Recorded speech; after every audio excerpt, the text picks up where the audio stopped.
Welcome to another installment of The Rotation, where every week we flip the record, one album review, one artist spotlight. Today's artist spotlight will be discussing none other than Boldy James out of Detroit. Boldy James has consistently been dropping music non-stop since I tapped into him during the pandemic.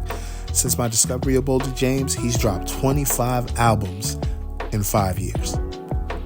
Let me say that again. He's dropped 25 albums in 5 years. That type of run is unheard of. The first project I tapped into was The Price of Tea in China and been listening all the way up until his recent release, Late to My Own Funeral, produced by Nicholas Craven. Be on the lookout for that album review for sure. I wanted to spotlight Boldy because although he is a critically acclaimed artist, I still feel his pen isn't respected on the level it should be. With an unorthodox delivery and a unique cadence, you would think he'd be in the conversation as a top-tier artist. He can be a technician with words, his stories are legit, and if you don't think he's poetic, then I don't know what you're listening to. As an artist, Boldy James is averaging 5 albums a year. That's right, 5 albums a year. I don't think I've ever seen an artist release projects that frequently, especially in hip-hop. Not only am I tapped into him because of his work ethic, but the music is quality.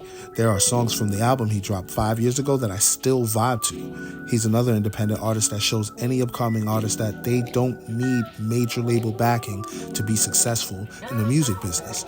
As long as you have the talent, a plan, and the work ethic, the sky's the limit. Better yet, the galaxy is the limit. One thing I appreciate about Boldy is he likes to lock in with one producer for projects. For example, The Price of Tea in China was completely produced by The Alchemist. Also, his project Bo Jackson was produced by Al. He has a project with the producer Conductor Williams titled Across the Tracks. He has 2 projects with Nicholas Craven, one I mentioned earlier, Late to My Own Funeral, and Penalty of Leadership. He also has projects with lesser-known producers that slap as well. He's worked with Harry Fraud and other producers throughout his 25-album run.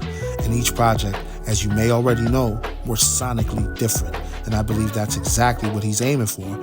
He's also worked with some heavy-hitter MCs as well and held his own with them. Artists like Vince Staples, Benny the Butcher, Freddie Gibbs, Evidence, Earl Sweatshirt, Currency, Rock Marcy, Stove God Cooks, Rome Streets, and his sister Double D. They were either featured on his project or he was featured on theirs. And when you do get that Boldy James feature, he will bring it like the rent is due. I don't think I've heard a bad feature from Boldy yet. Matter of fact, the first feature I heard him on was on Al's Yacht Rock 2. Ocean Prime is the name of the song, and when I heard it, I was immediately hooked to Boldy's flow and I wanted to hear more. There was only one verse on most of those songs on that project, so I only had that verse to go on until I fully tapped into him.